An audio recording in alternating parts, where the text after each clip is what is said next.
아이를 대신하여 있어서 종이 되게 하시고, 이런 제목으로 창세기 강해를 이어가겠습니다. 하나님께서는 요셉을 통해서 야곱의 아들들을 향하신 하나님의 뜻과 섭리를 이루고 계셨습니다.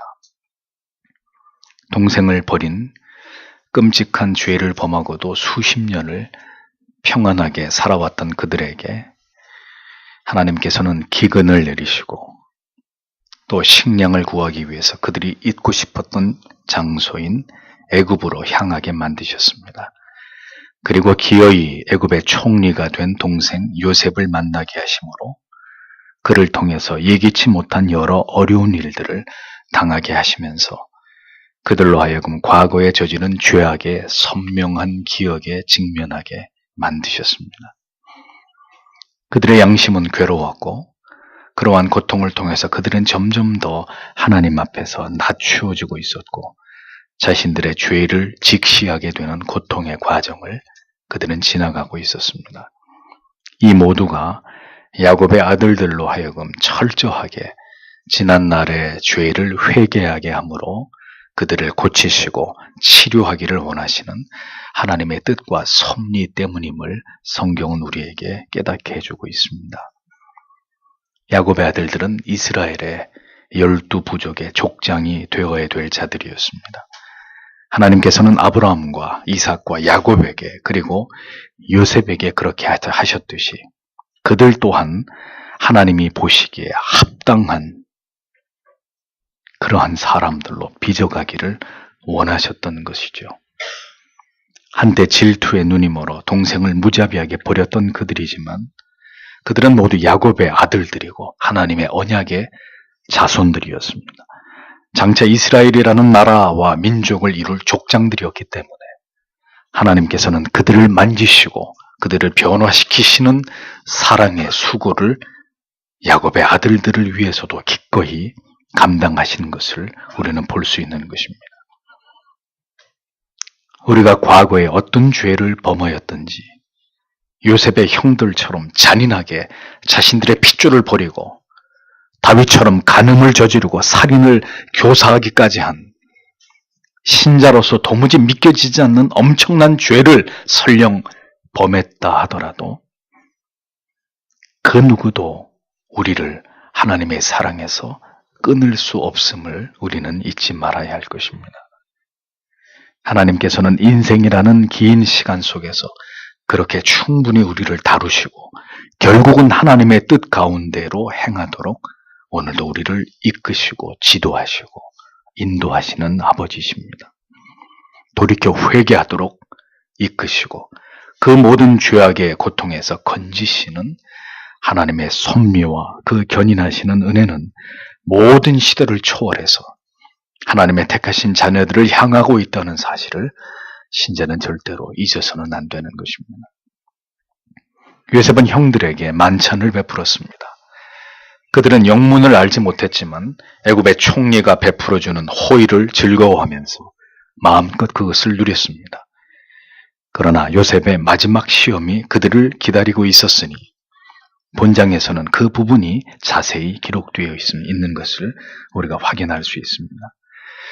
하나님의 뜻과 섭리가 이제 야곱의 아들들에게 어떻게 펼쳐지고 있는지를 자세히 들여다 보십시오. 1절에서 3절을 다시 보겠습니다.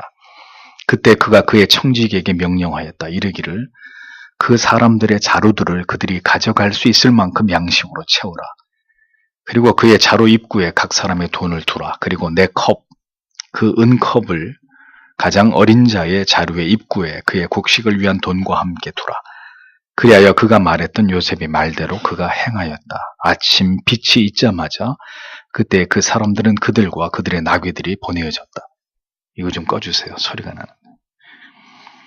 요셉은 이제 그의 종을 시켜서 형제들에게 충분히 무상으로 식량을 제공해주고 당연히 그들이 가져온 돈도 그대로 자루에 넣어서 돌려보내려 하고 있었습니다. 그런데 한 가지 요셉은 어떤 의도를 가지고 막내 동생인 베냐민의 자루에 자신이 사용하는 은으로 만든 잔을 넣어두라고 지시하게 됩니다. 자신도 그러했듯이 아버지의 극진한 사랑을 받은 베냐민이 난처한 상황에 처하게 되었을 때 형들이 어떻게 반응을 하는지 마지막으로 그것을 확인해 보고 싶었기 때문입니다. 형들이 자신에게 그랬듯이 여전히 베냐민을 시기하고 질투하는 마음으로 악한 마음을 드러낼지, 아니면 지나간 긴 세월 속에서 그들의 마음이 어떻게 변화되었을지를 요셉은 시험해 보고자 했다는 것입니다. 아무것도 모른 채 날이 밝자 이제 요셉의 형제들이 아버지가 기다리는 집으로 서둘러 떠나가고 있었습니다. 한글 성경의 개동시라는 말은 아침이 밝아오자 이런 뜻입니다. 야곱의 아들들은 모든 오해가 풀리고 애굽 총리의 환대를 받았습니다. 억류되어 있었던 그들의 형제 시몬까지 풀려났고, 그리고 충분한 식량을 얻어서 기쁜 마음으로 집으로 향하고 있었을 것입니다. 그러나 그들 앞에는 또 다른 난관이 남아 있었습니다. 다 끝났다고 속단하지 마십시오. 하나님께서 끝나게 하시기 전까지는 모든 것이 끝난 것이 아닙니다. 하나님께서 무엇인가를 우리 안에서 궁극적으로 확인하고자 하실 때 분명히 하나님의 저울에 달려서 그 문제가 해결되기 전까지는 우리를 향한 하나님의 시험은 계속될 수 있습니다. 4절의 소절을 보면 그들이 그 성을 나갔다. 그들이 멀리 가지 못하였다. 그때 요셉이 그의 청직에게 말한다. 너는 일어나라. 그 사람들 뒤를 쫓아가라. 그리고 내가 그들에게 이르라. 그리고 너는 그들에게 말하라. 왜 너희가 선에 대하여 악으로 갚느냐? 이것은 내 주인이 그것으로 마시던, 그리고 그가 그것으로 점을 치는데 쓰던 것이 아니냐? 너희들은 너희가 행한 악을 행하였다. 이렇게 기록되어 있습니다. 요셉은 형제들이 성으로부터 그리 멀리 떨어지지 않았을 때 자신의 청지기를 보내서 왜 너희가 내가 마시기도 하고 점을 칠 때도 사용하던 내게 요긴한 그 은잔을 훔쳐감으로 내가 너희에게 베푼 선을 악으로 갚는 것이냐고 그렇게 전하라고 얘기했습니다. 이 무슨 황당한 일입니까? 요셉에 의해서 연출된 이 상황은 요셉의 형제들에게 적지 않은 당황스러운 일이었을 것입니다. 때로 하나님의 섭리 속에서 신자의 정직함을, 우리의 선하고 정직한 양심이 확인되어야 할 때를 위해서 때때로 우리에게도 세상에서 이 같은 일들은 일어날 수 있다는 것을 생각하셔야 합니다. 참으로 억울하고 원통한 일이 신자에게서도 일어날 수 있단 말이에요. 그러나 그것은 바로 우리를 시험하기 위한 일입니다.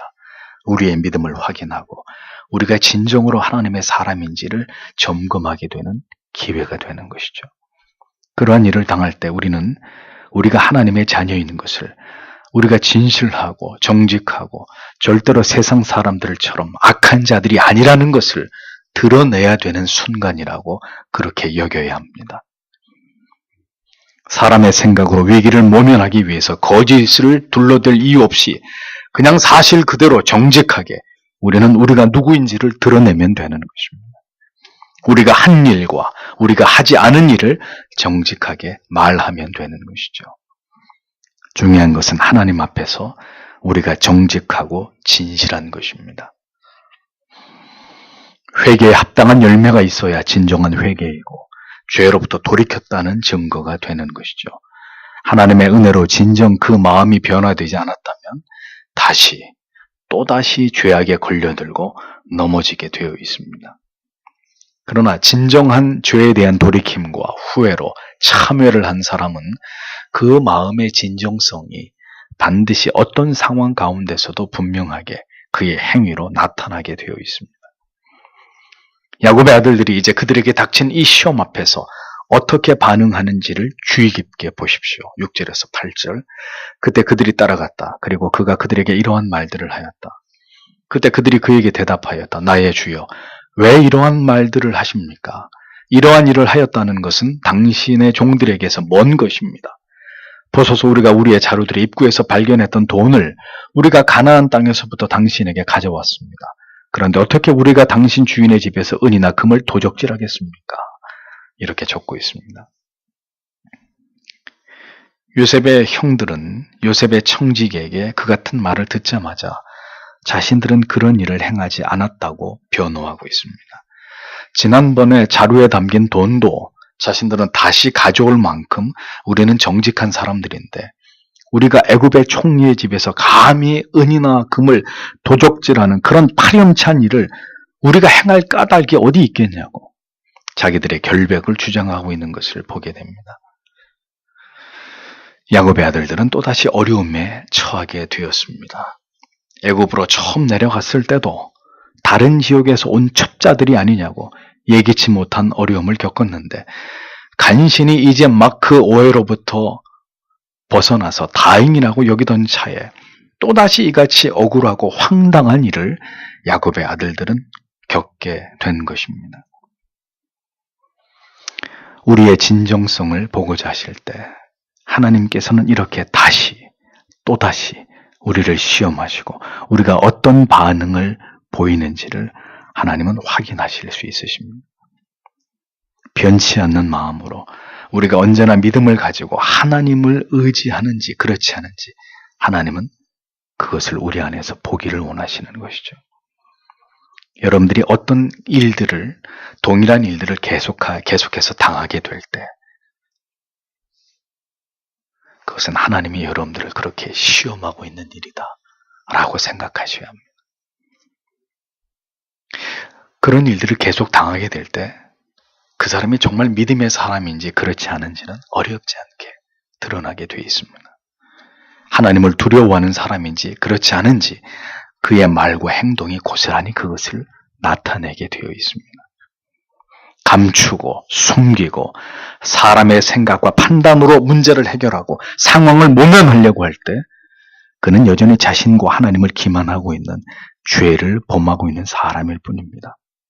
그러나 어려움을 당할 때 정직하고 진실하게 모든 것들을 받아들이고 그리고 사실을 말함으로 모든 문제를 풀어가려고 하는 것은 진정한 그가 하나님을 두려워하는 참된 성도의 모습이라고 우리는 그렇게 여겨야 할 것입니다. 하나님을 온전히 의지하고 바라보기 전까지는 누구도 그렇게 정직하게 말하고 행동할 수 없는 것입니다. 요셉의 형들의 반응과 요셉의 종의 대화를 더 살펴보겠습니다. 9절에서 10절. 그것이 당신의 종들 중 누구에게서 발견되든지 그때 그는 죽을 것입니다. 그리고 또한 우리는 내 주의 종이 될 것입니다. 그때 그가 말하였다. 그러면 이제 너희들의 말대로 그대로 될 것이다. 누구에게서든지 그것이 발견되면 그는 우리의 종이 될 것이다. 그리고 너희들은 책망이 없을 것이다. 이렇게 되어 있습니다. 야곱의 아들들은 자신들의 결백을 강하게 주장하면서 누구의 자루에서 은잔이 발견되든지 그는 죽임을 당하게 될 것입니다. 다소 경솔한 말을 합니다. 그만큼 자기들의 결백을 주장하고 싶었을 테죠. 그리고 나머지는 다 애굽의 총리의 노예가 되겠다고 서약을 합니다. 그러나 요셉의 종은 그들의 말을 정정해서 죽을 것까지는 없고 자루에서 은잔에 발견된 사람만 노예가 되고 나머지는 아무런 책임이 없다고 그들에게 말합니다. 전쟁에서 승리하고 돌아올 때 누구든지 가장 먼저 나와서 자기를 환영하는 자를 여호와께 산채로 번제로 바치겠다는 입다의 서원처럼 우리는 하나님께서 진정으로 원하시는 것이 무엇인지를 종종 깨닫지 못하고 우리 편에서 과도한 서원과 서약을 할 때가 있습니다. 요셉의 뜻이 자루에서 은잔이 나온 자를 찾아서 그를 죽이고자 함이었을까요? 결코 아니었습니다. 그렇듯이 하나님께서 우리에게 진정으로 원하시는 것이 무엇인지를 알지 못할 때 우리는 우리 편에서의 과도한 헌신과 충성으로 우리의 믿음을 표현하려고 할 때가 있습니다. 그러나 그것은 하나님께서 우리에게 원하시는 바와는 거리가 먼 것이라는 거죠. 그러니까 무엇이든지 우리가 결행하고 결단하기만 하면 모두 다 하나님이 기뻐하시고 옳다고 여겨주시는 하나님은 그런 분이 아니십니다. 요셉은 이 문제에 관해서 형들이 어떻게 반응하고 판단하는지를 알고 싶었을 따름입니다. 우리가 결백하고 아무런 문제가 없다고 해서 해결될 일이 아닌 경우가 있습니다. 그것이 하나님이 보시는 나와 내가 생각하는 내가 다른 이유입니다. 요셉은 은잔이 문제가 아니라 형들의 마음을, 베냐민을 향한 그들의 마음을 알고 싶었던 것이죠. 신자의 영혼에 십자가가 선명하게 아로새겨져 있지 않다면 다른 무엇으로도 하나님의 마음을 만족시켜 드릴 수 없다는 것을 우리는 잊지 말아야 합니다. 신앙에서는 우리가 중요하게 여기는 것이 중요한 것이 아니라 하나님이 우리 안에서 중요하게 여기시는 것만이 중요한 것입니다.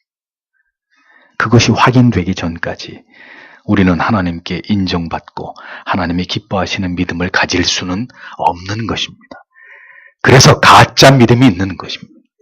구원에 이르는 믿음이 있고 구원에 이를 수 없는 거짓된 믿음이 있는 것이라는 거죠.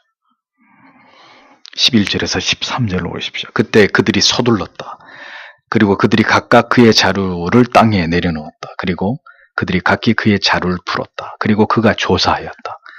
그가 나이 많은 자부터 시작하였다. 그리고 그가 나이 적은 자에게까지 미쳤다. 그때 그가 베냐민의 자루에서 그 잔을 발견하였다. 그때 그들이 그들의 옷을 찢었다. 그리고 그가 각기 그의 나귀 위에 짐을 올려놓았다. 그리고 그들이 성으로 돌아왔다. 이렇게 기록되어 있습니다. 야곱의 아들들은 식량이 담긴 자루를 다 내려놓았습니다. 그러자 요셉의 청지기는 르우벤부터 시작해서 베냐민까지 모든 자루를 조사했습니다. 그러자 베냐민의 자루에서 요셉의 은잔이 발견되었습니다. 요셉의 형들은 이 사실 앞에서 아연실색하면서 옷을 찢으면서 그들의 비통한 마음을 표현하였습니다. 20여 년 전 야곱의 아들들이라면 어떻게 했을까요? 여전히 연로한 아버지의 사랑을 독차지하고 있던 베냐민이었습니다. 아마도 모든 형들이 일제히 바로 이놈이 애굽의 총리의 아끼는 잔을 훔쳤으니 어떤 벌을 받아도 마땅하다고 야단 법석을 떨었을 것입니다. 그리고 지금 야곱의 아들들은 이 당황스러운 일 앞에서 그러나 그들은 일제히 옷을 찢으면서 그들의 괴로운 마음을 드러내고 있었습니다. 베냐민의 자루 속에 든 은자는 이렇게 형들의 마음을 확인하기 위한 요셉의 지혜였던 것이죠. 요셉의 형들은 은잔이 나오면 그 자는 죽임을 당할 것이고 우리는 모두 애굽 총리의 종이 되겠다고 다짐을 했었습니다. 이것은 무엇을 보여주는 것일까요? 야곱의 아들들은 이제 그 누구도 떼어놓을 수 없는 강한 유대를 갖게 된 것을, 형제 간에 매우 강한 유대를 갖게 된 것을 알 수 있는 부분입니다. 요셉을 그렇게 잔인하게 버리고 나서 야곱의 아들들의 영혼이 그 긴 세월 속에서 어떻게 변화되어 갔는지, 하나님께서 그들의 마음을 어떻게 변화시켜 놓으셨는지를 확인할 수 있는 대목이죠. 죄는 누구든 범할 수밖에 없습니다. 문제는 그 죄를 뼈저리게 깨닫고 회개하고 그 마음을 돌이키는 것입니다. 여기서 필요한 것이 무엇입니까? 하나님의 은혜라는 거죠. 하나님의 은혜가 그렇게 시기와 질투에 눈이 멀었던 철부지 야곱의 아들들을 이제는 형제에 대해서 뜨거운 온정을 가진 자들로 변모시켜 놓은 것을 보게 됩니다. 인간은 쉽게 변하지 않습니다. 그러나 절대로 변하지 않는다는 단정은 하나님의 능력을 무시하는 불신앙입니다. 하나님의 은혜가 거듭 부어지고 지난날에 지은 죄에 대한 뜨거운 눈물의 회개와 거듭 그 죄에 대한 아픈 기억이 양심을 핥힐 때마다 인생은 하나님 앞에서 점점 더 겸손해질 수밖에 없게 되고 점점 더 하나님을 경외하면서 인간의 그 죄악된 실존 앞에서 그 영혼이 하나님을 의지할 수밖에 없는 나약하고 겸비한 영혼의 상태에 결국 이를 수밖에 없게 된다는 것을 야곱의 아들들은 우리에게 뚜렷하게 보여주고 있는 것입니다. 그 모든 것이 하나님의 은혜이죠. 하나님께서는 우리의 영혼을 이렇게 만져가시고 우리의 영혼이 하나님에 대한 사랑으로 충만하게 되어지도록 역사하여 주시기를 우리는 오늘도 하나님 앞에 소망해야 할 것입니다. 다시 요셉이 있는 성으로 돌아가는 야곱의 아들들의 마음은 참담했을 것입니다. 베냐민을 데려갈 때 걱정을 태산같이 하던 아버지의 모습이 그들의 머리를 스치고 지나갔을 것이고, 지엄한 애굽의 총리에게 이제 어떤 말로 이 상황을 또다시 설명해야 될지 그들의 마음은 복잡하기 이를 데 없었을 것입니다. 우리의 힘으로 어찌할 수 없는 문제 앞에서 우리가 할 수 있는 일이 무엇입니까? 하나님을 바라보는 것뿐입니다. 하나님이 이 모든 일들을 섭리하셨기에 하나님께로부터 하나님에 의해서 이 모든 문제가 해결되기를 바라는 것 외에 인간이 할 수 있는 것은 아무것도 없는 거예요. 14절에서 16절까지 요셉과 요셉의 형들의 대화를 살펴보십시오. 그리고 유다와 그의 형제들이 요셉의 집에 들어갔다. 그때 그가 여전히 거기에 있었다. 그래서 그들이 그 앞에 땅에 엎드렸다. 그때 요셉이 그들에게 말하였다. 어찌하여 너희들이 이런 일을 행했느냐? 나 같은 사람이 정말로 점치는 것을 너희들이 알지 못했느냐? 그때 유다가 대답하였다. 우리가 내 주께 무슨 말을 하겠습니까? 우리가 어떤 대답을 하겠습니까? 그리고 우리가 어떻게 우리 자신을 깨끗게 하겠습니까? 하나님께서 당신의 종들의 죄악을 찾으셨습니다. 보소서, 우리와 또한 그의 손에서 그 잔이 발견된 자가 내 주께 종들이 될 것입니다. 이렇게 적고 있습니다. 요셉은 다시 붙들려온 야곱의 아들들에게 자신이 점을 잘 치는 사람임을 너희가 알면서 어떻게 나를 속이고 이렇게 은잔을 훔칠 생각을 했는지를 꾸짖고 있었습니다. 물론 그것은 요셉의 진심이 아니었고 이 모든 일들을 통해서 형들이 어떤 반응을 보이는지를 보기 위함이었습니다. 이때 유다가 대답을 합니다. 그런데 그의 대답 속에는 어떤 변명이나 해명도 다 체념한 모습을 보게 됩니다. 유다는 사람의 힘으로 더 이상 이 문제를 어떻게 해결해 보려고 하지 않고 이렇게 된 것이 모두 하나님의 뜻임을 고백하면서 잔을 훔친 자뿐만이 아니라 자신들 모두가 요셉의 애굽의 총리의 종이 되겠다고 이렇게 말하고 있습니다. 유다의 말 속에서 거듭되는 이러한 설명할 수 없는 일들이 결코 사람에 의해서 일어나는 일들이 아니라 하나님께서 자신들을 이러한 상황 가운데로 몰아가신 것이라고 판단하고 결론을 내린 것을 우리는 보게 됩니다. 하나님이 종들의 죄악을 적발하셨으니 라고 기록된 이 부분을 보십시오. 요셉의 형들이 처음 애굽으로 향할 때부터 그들의 양심은 계속해서 20여 년 전 그들이 저지른 한 가지 사건을 줄곧 떠올리게 하고 있었습니다.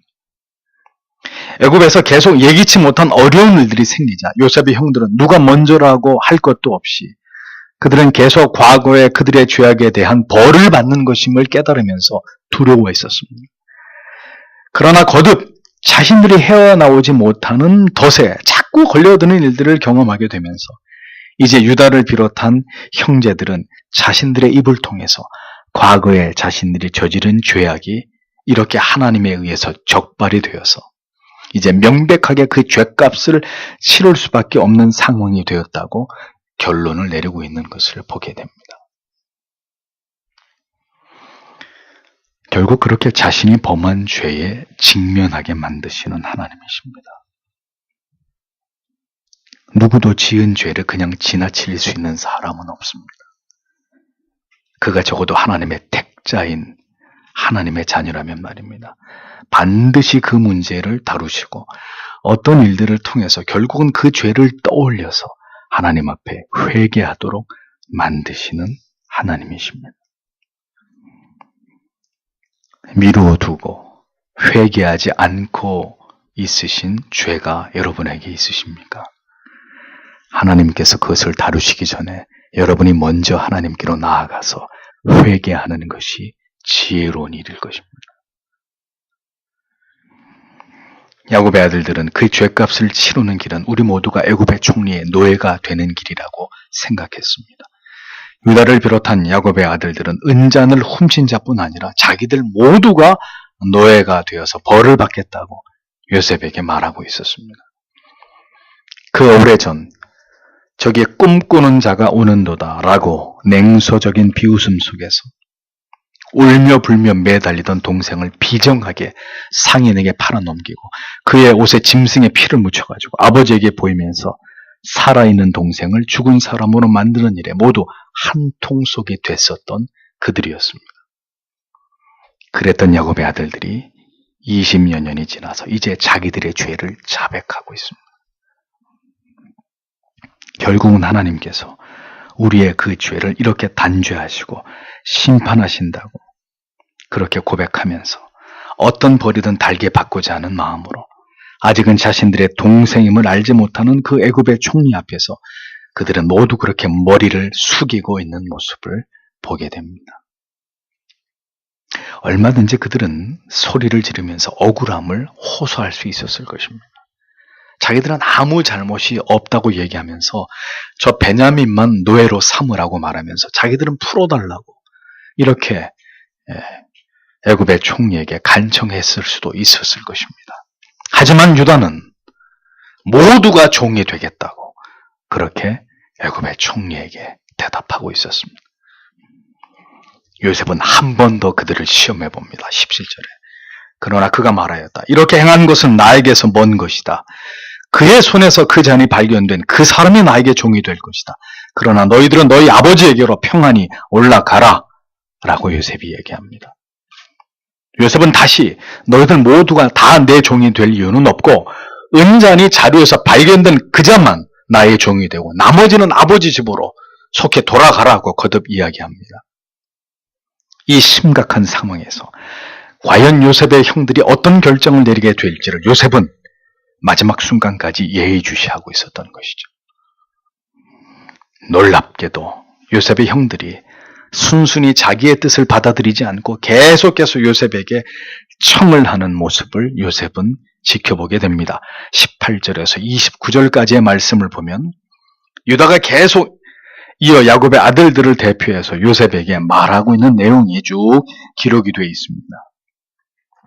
20여 년 전에도 야곱의 아들들이 모두 요셉을 죽이고자 할 때 유다는 그를 죽이는 것은 우리에게 아무 유익이 없으니까 차라리 그를 팔아서 돈을 벌자고 제안했던 자였습니다. 물론 요셉을 죽이는 것보다는 나은 선택이었지만 유다 역시 비열하고 잔인한 그 죄악에서 절대로 자유로울 수 없는 자였습니다. 그런데 유다가 지금은 이제 이 베냐민을 위해서 그가 할 수 있는 모든 노력을 다해서 그를 탄원하기 위해서 최선을 다하고 있는 감동적인 모습을 보게 됩니다. 하나님의 사람들만이 어두운 과거의 죄악을 거울 삼아서 보다 나은 미래를 향해서 나아갈 수 있습니다. 그것은 인간이 그렇게 할 수 있는 능력이 있어서가 아닙니다. 하나님께서 그 죄악을 통해서 우리를 만지시기 때문입니다. 그 죄악의 기억들로 말미암아 언제나 자기 자신을 돌아보아 겸손하게 하시고 하나님의 은혜를 구할 수밖에 없는 가난하고 애통한 심령을 부어주시기 때문입니다. 유다가 지금 이렇게 나서서 애굽의 총리 앞에서 베냐민에게 긍휼을 구하는 모습이 여러분 절대로 저절로 이루어진 일이 아님을 우리는 잊지 말아야 합니다. 하나님께서 이렇게 유다를 야곱의 아들들의 마음을 오랜 시간 동안 빚어오신 그 결과를 우리는 지금 목도하고 있는 것이죠. 유다의 말을 들어보십시오. 그는 극도로 자신을 낮추고 야곱의 총리를 높이면서 바로와 버금가는 권력을 가진 분으로 우리에게 부디 긍휼을 베풀어 주시기를 호소하면서 그는 이제 오늘에 이르는 동안 어떤 일들이 자신들과 아버지 사이에 있었는지를 조심스럽게 요셉에게 모두 설명하고 있는 것을 볼 수 있습니다. 유다의 말의 핵심은 아버지에게는 특별한 사랑을 받는 아들이 있는데 그가 바로 막내이고 그를 반드시 데려오라고 총리가 명하셨기 때문에 우리가 다시 식량을 구하러 올 때 그를 데리고 왔지만 그를 데리고 오는 일은 아버지의 지극한 염려와 걱정 때문에 절대로 쉬운 일이 아니었음을 그렇게 애굽의 총리에게 고하면서 아버지의 극렬한 반대를 무릅쓰고 자신들이 아버지를 간곡히 설득해서 이 아들을 결국 데려오게 되었다고 이렇게 설명하고 있습니다. 그런데 이렇게 유다가 자세한 얘기를 지금 요셉에게 설명을 하고 있는데 그 말을 잘 들어보면 한 가지 분명한 사실을 알 수 있습니다. 그것은 야곱의 아들들은 요셉이 죽고 난 이후에 베냐민을 아버지가 얼마나 끔찍하게 아끼고 사랑했는지를 그들이 모두 알아왔다는 점입니다. 아버지의 편애 때문에, 그에 대한 질투와 시기 때문에 요셉을 그렇게 냉정하게 팔아버리고 그를 죽었다고 거짓말을 했던 그런 야곱의 아들들이었습니다. 만약에 그런 야곱의 아들들이 그들의 마음이 여전히 변함이 없고 여전히 악하고 여전히 아버지의 편애에 대한 강한 질투와 불만의 마음이 그들에게 있었다면 유다를 비롯한 그의 형제들이 지금 요셉에게 이렇게 말을 할 이유가 전혀 없었을 것입니다. 그들은 베냐민을 애굽의 총리에게 넘겨주고 또 아버지에게 가서 그도 죽임을 당했노라고 그렇게 둘러대면서 이로 인해서 또다시 야곱에게 큰 슬픔과 고통을 주는 일을 대수롭지 않게 그들은 여겼을 수도 있었을 것입니다. 그런데 유다와 야곱의 형제들은 지금 전혀 그런 마음이 아니라 어떻게든 이 베냐민을 살려서 데리고 가서 자기들의 아버지의 근심과 염려를 해소해 드리려고 모든 노력을 다하고 있었던 것을 우리가 보게 되는 것이죠. 30절, 31절에 그러므로 이제 내가 당신의 종 내 아버지에게 돌아갈 때 그 아이가 우리와 함께 있지 아니하면 그리고 그의 생명이 그의 생명과 묶여져 있다. 그때 그가 그 아이가 없는 것을 볼 것입니다. 그러면 그는 죽을 것입니다. 그리고 당신의 종들은 당신의 종 우리 아버지의 백발을 슬피 음부로 내려가게 할 것입니다. 이렇게 적고 있습니다. 유다는 아버지에게로 돌아갈 때 반드시 베냐민을 데리고 가야만 한다고 지금 자기의 목숨을 걸고 애굽의 총리에게 말하고 있었습니다. 애굽의 총리가 누구입니까? 막강한 권력과 힘을 가진 자였습니다. 감히 그 총리의 말을 거역했다간 목숨을 부지할 수 없는 그런 지경에 이를 수도 있었을 것입니다. 유다는 개의치 않고 내 동생을 반드시 데리고 가야 된다고 그렇게 총리에게 고하고 있었습니다.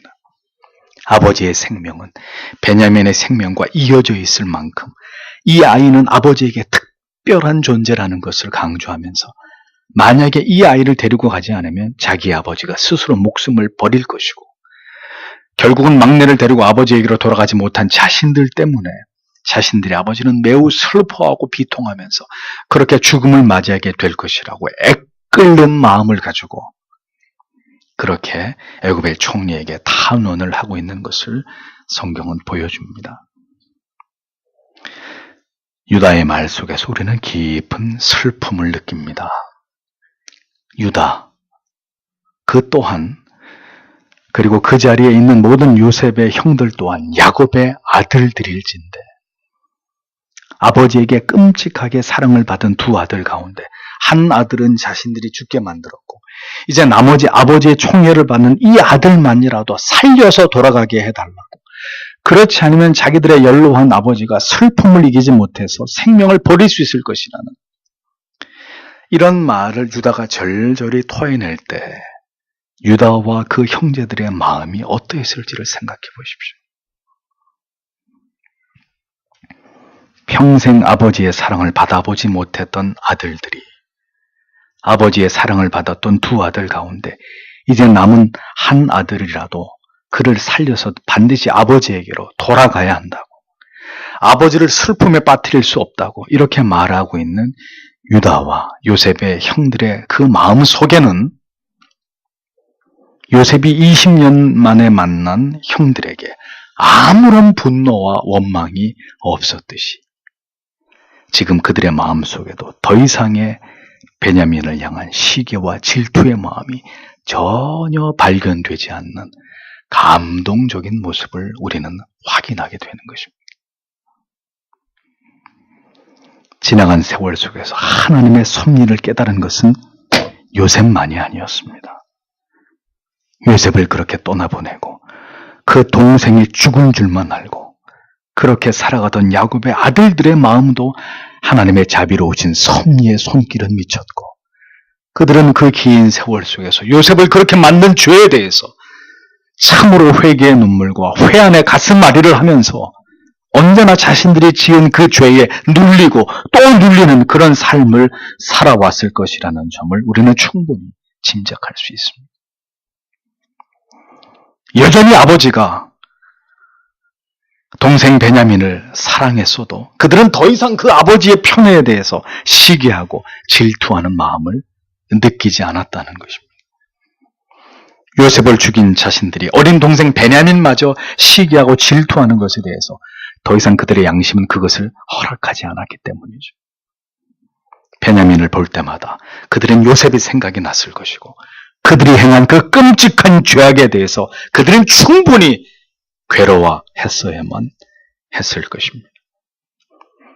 하나님께서는 그렇게 동생을 비정하게 버린 형들의 마음을, 그들의 영혼을 만져오신 것입니다. 유다의 탄원은 이것으로 끝나지 않았습니다. 사람의 마음과 영혼을 변화시키시는 하나님의 은혜의 섭리의 역사가 얼마나 위대하고 아름다운 것인지를 이어지는 유다의 말 속에서 우리는 그것을 분명하게 확인할 수 있습니다. 32절에서 34절을 보겠습니다. 왜냐하면 당신의 종이 그 아이를 위하여 내 아버지에게 보증이 되었기 때문입니다. 이르기를 만약에 내가 그를 데리고 당신에게 돌아가지 않으면 그때 나는 내 아버지께 영영의 죄를 짓는 것입니다. 그러므로 이제 청컨대 당신의 종이 이 아이를 대신하여 내 주께 종으로 머물게 하소서. 그리고 그 아이는 그의 형들과 함께 올라가게 하소서. 그리고 그 아이가 나와 함께 있지 않으면 어떻게 내가 내 아버지에게로 올라가겠습니까? 내 아버지에게 발견될 그 재난을 내가 보지 않았으면. 이렇게 기록되어 있습니다. 유다는 이제 자신이 베냐민을 데리고 오기 위해서 아버지에게 자기 자신을 보증으로 삼았기 때문에 베냐민을 데리고 돌아가지 않으면 영원히 아버지에게 자신이 죄를 짓게 되는 것이라고 이렇게 고백하고 있습니다. 그러니 그렇게 될 바에는 차라리 자신을 베냐민을 대신해서 종으로 삼고 노예로 삼고 이 동생을 다른 형제와 함께 아버지에게로 돌아갈 수 있게 해달라고 애굽의 총리에게 마지막으로 간곡히 부탁하고 있었습니다. 베냐민과 함께 돌아가지 않게 될 때 자신이 겪게 될 아버지의 비통한 죽음을 자신은 차마 볼 수 없노라고 말하면서 말입니다. 주의 종으로 아이를 대신하여 있어서 종이 되게 하시고, 유다의 자기 희생적인 감동적인 말입니다. 하나님의 은혜는 반드시 사람을 변화시키는 힘이 있습니다.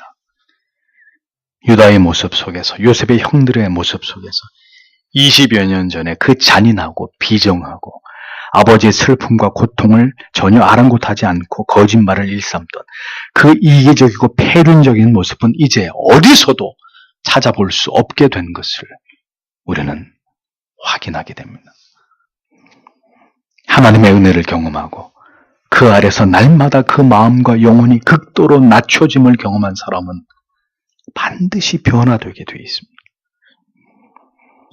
이스라엘의 12부족의 족장들이 될 자들을 하나님은 이렇게 변모시키셨고 그들로 하여금 하나님의 은혜 앞에서 엎드리게 만드시는 이 감동적인 장면을 우리는 유다의 자기 희생의 마음 속에서 분명하게 확인하게 되는 것입니다. 요셉에게 그런 무자비한 악을 행할 때만 해도 이런 자들이 장차 이스라엘이라는 나라의 민족을 이룰 자들이란 말인가, 이런 탄식하는 마음이 우리에게 있었을 것입니다. 그러나 하나님은 그들을 그대로 버려두지 않으셨습니다. 그 긴 세월 야곱을 버려두지 않고 하나님은 그를 그렇게 붙들고 가셨듯이 이스라엘의 아들들 또한 하나님께서는 고치셨고 그들을 다듬으셨고 그들의 영혼을 빚어가시는 것을 볼 수 있는 것입니다. 야곱에게 주신 그 언약을 그대로 그 자녀들에게, 그 후손들에게 이어가시면서 그 언약을 성실하게 지켜나가고 계시는 하나님의 위대하신 성품이 이렇게 이 말씀 속에 녹아 흐르고 있는 것입니다. 죄를 짓지 않을 수 없지만 그 죄악을 통해서도 오늘도 하나님의 자녀들을 하나님은 겸손하게 만드시고 그들을 변화시키시고 하나님의 은혜 아래서 결국은 엎드리게 만드시는 그 하나님의 위대한 은혜와 섭리를 우리는 찬양하지 않을 수 없습니다. 하나님의 은혜는 결국 궁극적으로 하나님의 자녀로 하여금 그들을 고치시고 변화시키셔서 결국은 그리스도를 닮아가게 하심에 있는 것입니다. 유다의 같은 모습은 누구를 닮았습니까? 그대로 신약 시대에 이 땅에 오실 그리스도의 모습을 그대로 닮아 있습니다. 아들을 통해서 우리에게 베풀어 주신 그 십자가의 사랑과 그 형언할 수 없는 은혜는 결국 우리로 하여금 가장 위대한 정신이 무엇이며 우리가 살아가는 가장 큰 이유와 목적이 무엇인지를 깨닫게 합니다. 그것이 무엇입니까? 사랑입니다. 그 사랑이 위대하고 아름다운 것은 그 사랑 속에는 언제나 고귀한 희생이 그 안에 녹아있기 때문입니다. 아버지여 저들을 용서해 주십시오. 저들은 자신들이 하는 일을 알지 못합니다. 십자가 위에서 보이신 그리스도의 이 눈물겨운 자기 희생의 사랑이 결국은 신자의 영혼과 마음과 모든 세포 하나하나에 깊숙이 스며들어서 우리 또한 그 사랑의 힘으로 아버지의 원하시는 뜻을 이루어가는 삶을 살아가게 되는 것, 그것이 바로 구원으로 부르신 하나님의 자녀들이 이 세상에서 보여주어야 될 가장 위대한 삶의 모습이라는 것을 성도 여러분 잊어서는 안 됩니다. 왜 갈등이 봉합되지 않습니까? 오랜 세월 등을 돌리고 살아가던 관계가 왜 여전히 막혀 있는 것입니까? 그 이유가 무엇 때문입니까? 누군가는 자신을 버리는 희생으로 그 문제 앞에 서야 합니다. 하나님께 더 큰 사랑을 받은 자, 더 많은 은혜를 입은 자가 자기를 희생하고 자기를 포기할 때 결국 문제는 해결되고 하나님의 놀라운 회복의 역사는 나타나게 되는 것입니다. 유다에게 주신 은혜는 동생을 구하고 아버지에게 더 이상 가슴이 무너지는 슬픔을 드리고 싶지 않은 자기 희생을 결단하게 만들었습니다. 유다의 이 절절한 자기 희생적 고백은 요셉에게 형언할 수 없는 감동으로 밀려왔을 것입니다. 하나님께서 그 긴 세월 속에서 형들의 마음을 이렇게 바꾸어 놓으셨구나. 요셉은 그것을 확인하면서 가슴이 터질 것 같은 그러한 감사와 감격으로 폭받쳐 올랐을 것입니다.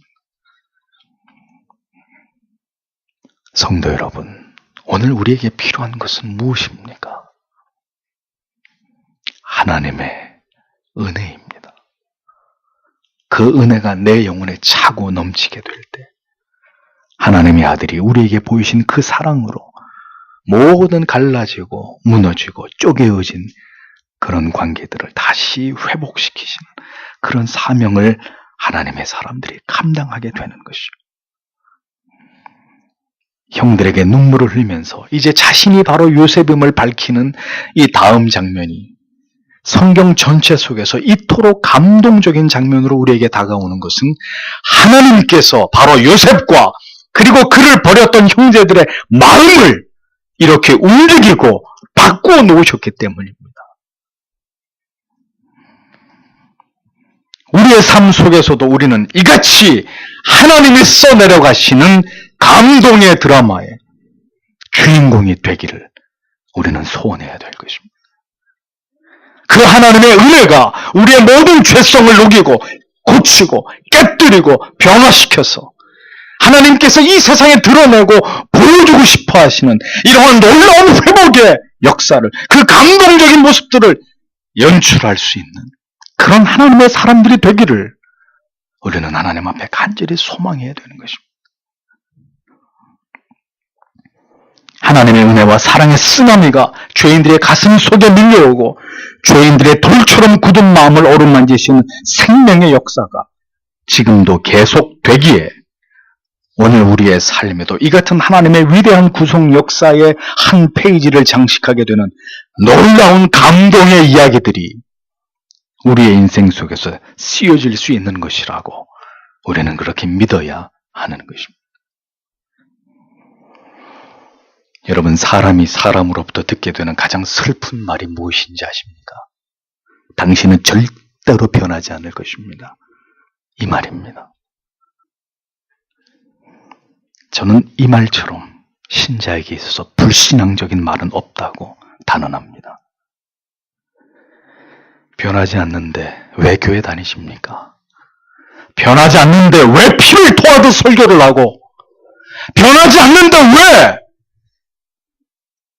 숱한 밤을 지새우면서 하나님 앞에 눈물의 기도를 드립니까? 사람은 바뀝니다. 그러나 사람에 의해서 바뀌어지는 것은 절대로 아닙니다.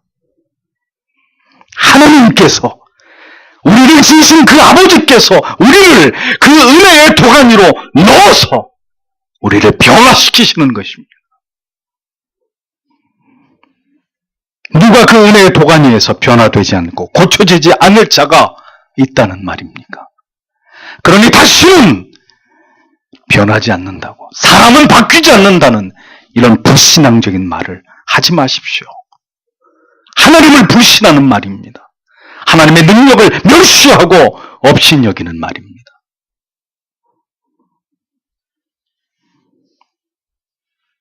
하나님의 구속의 위대한 역사는 바로 이렇게 십자가의 보혈로 희으셔서 생애를 변화시키신 자들에 의해서 지금도 써내려가고 있는 감동의 기록이라는 것을 우리는 잊지 말아야 합니다.